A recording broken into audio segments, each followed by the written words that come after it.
வணக்கம். நீங்கள் இணைந்திருப்பது அக்கினியின் தமிழ் செய்திகளுடன். முதலில் தலைப்புச் செய்திகள்.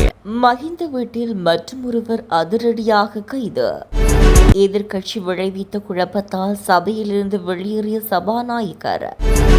சோமரத்னவின் உயிருக்கு அச்சுறுத்தல், பாதுகாப்பு கோரும் சகோதரி. காட்சிப்படுத்தப்பட்ட எண்புக்கூடுகள், செம்மணியில் திரண்ட மக்கள்.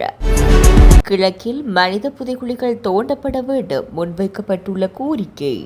தொடர்பென விரிவான செய்திகள். முன்னாள் ஜனாதிபதி மஹிந்த ராஜபக்ஷ குடும்பத்தைச் சேர்ந்த மற்றொருவர் சற்று முன்னர் கைது செய்யப்பட்டுள்ளார்.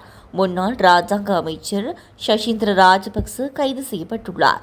கடந்த அரசாங்கத்தின் போது சீன நிறுவனத்திடமிருந்து தரமற்ற கரிம உரத்தை இறக்குமதி செய்தமையினால் அரசாங்கத்துக்கு நிதி இழப்புகள் ஏற்பட்டுள்ளது. இது தொடர்பான விசாரணை தொடர்பாக விசாரணை மேற்கொள்ள லஞ்ச ஒழிப்பு ஆணைக்குழுவுக்கு சசீந்திர ராஜபக்ஷ இன்று அழைக்கப்பட்டார். அவரிடம் மேற்கொண்ட விசாரணையின் பின்னர் அதிகாரிகளால் அவர் கைது செய்யப்பட்டுள்ளார். முன்னாள் ஜனாதிபதி மஹிந்த ராஜபக்ஷ குடும்பத்தில் பலரின் மீது ஊழல் குற்றச்சாட்டுகள் சுமத்தப்பட்டுள்ளன. இவ்வாறான நிலையில் சசீந்திர ராஜபக்ஷ கைது செய்யப்பட்டுள்ளமை குறிப்பிடத்தக்கது. நாடாளுமன்றத்தில் எதிர்க்கட்சி நாடாளுமன்ற உறுப்பினர்கள் எழுப்பி நின்று நாடாளுமன்ற நடவடிக்கைகளை முன்கொண்டு செல்ல முடியாத வகையில் கூச்சல் குழப்பம் ஏற்படுத்தியதோடு சபாநாயகருக்கு எதிர்ப்பு தெரிவித்தனர். ஹர்ஷன ராஜகருணாவுக்கு பேசுவதற்கு சந்தர்ப்பம் வழங்குமாறு தொடர்ந்தும் கூச்சலிட்டு குழப்பம் ஏற்படுத்தினர். சபாநாயகர் கடும் தொனியில் பேசியும் எதிர்க்கட்சி உறுப்பினர்கள் கூச்சல் குழப்பத்தை நிறுத்தவில்லை. அச்சந்தர்ப்பத்தில் எதிர்க்கட்சித் தலைவர் எழும்பி நின்று விளக்கம் தெரிவித்த போதும் சபாநாயகர் அவரை பேச விடாமல் நிறுத்தினார். தொடர்ந்து கூச்சல் குழப்பத்தில் சபை நடவடிக்கை முன்கொண்டு செல்லப்பட்டது. பின்னர் சபாநாயகர் பிரதி சபாநாயகருக்கு சபையை பாரப்படுத்திவிட்டு வெளியேறி சென்றார். செம்மணி தொடர்பான சர்வதேச விசாரணையில் சாட்சியளிப்பதற்கு தயார் என சோமரத்ன ராஜபக்ச அறிவித்திருப்பதால் அவரது பாதுகாப்பு அச்சுறுத்தல் ஏற்படக்கூடும் என்பதால் அவருக்குரிய பாதுகாப்பை பலப்படுத்துவதற்கு சிறைச்சாலை அதிகாரிகள் உடன் நடவடிக்கை எடுக்க வேண்டும் என சோமரத்னவின் சகோதரி ரோஹிணி ராஜபக்ச வலியுறுத்தியுள்ளார்.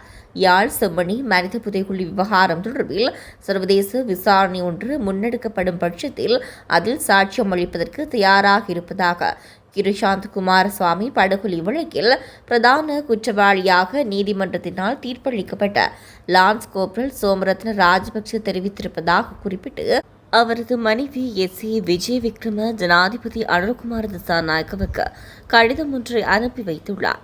அத்துடன் யுத்த காலத்தில் யாழ்ப்பாணத்தில் இடம்பெற்ற படுகொலைகள் மற்றும் நடாத்தப்பட்டு வந்த சித்திரவதை கூடங்கள் என்பன பற்றி விவரங்களை வெளியிடுவதற்கு தனது கணவர் தயாராக இருப்பதாகவும் அக்கடிதத்தில் சுட்டிக்காட்டியுள்ளார்.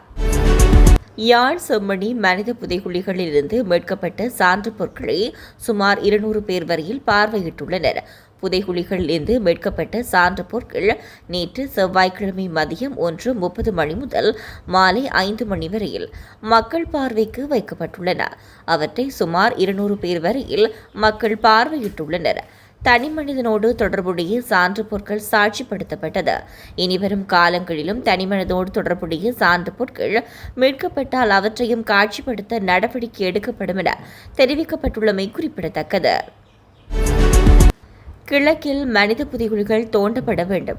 அதனுடைய ஆரம்ப கட்டமாக சத்திரகுண்டான் மனித புதைகுழி அதனுடைய உண்மை வெளிப்படுத்தப்பட வேண்டும் என மட்டக்களப்பு மாவட்ட சிவில் சமூக செயற்பாட்டாளர் அருட்தந்தை கந்தையா ஜெகதாஸ் தெரிவித்தார். மட்டு ஊடக அமையத்தில் நேற்று நடைபெற்ற ஊடகவியலாளர் சந்திப்பிலே அவர் இதனை குறிப்பிட்டார். மேலும் அவர் தமிழின் அழைப்பினுடைய ஆதாரமாக வடக்கு கிழக்கு தமிழர் தாயக பகுதியிலே மனித புதைகுழிகள் காணப்படுகின்றன. அண்மையிலே செம்மணியில் இருக்கின்ற சிண்டுபாத்தி மயானத்தில் நீர்க்குழாய் பொருத்துவதற்காக குழி வெட்டிய போது அங்கு எலும்புக்கூடுகள் மீட்கப்பட்டதனைத் தொடர்ந்து செம்மணி புதைகுழி அகழ்வு விடயம் தொடங்கி இன்று 133க்கு அதிகமான எலும்புக்கூடுகள் மீட்கப்பட்டுள்ளது என குறிப்பிட்டுள்ளார். தொடர்ந்து மக்களின் செய்திகளோடு இணைந்திருங்கள். வணக்கம்.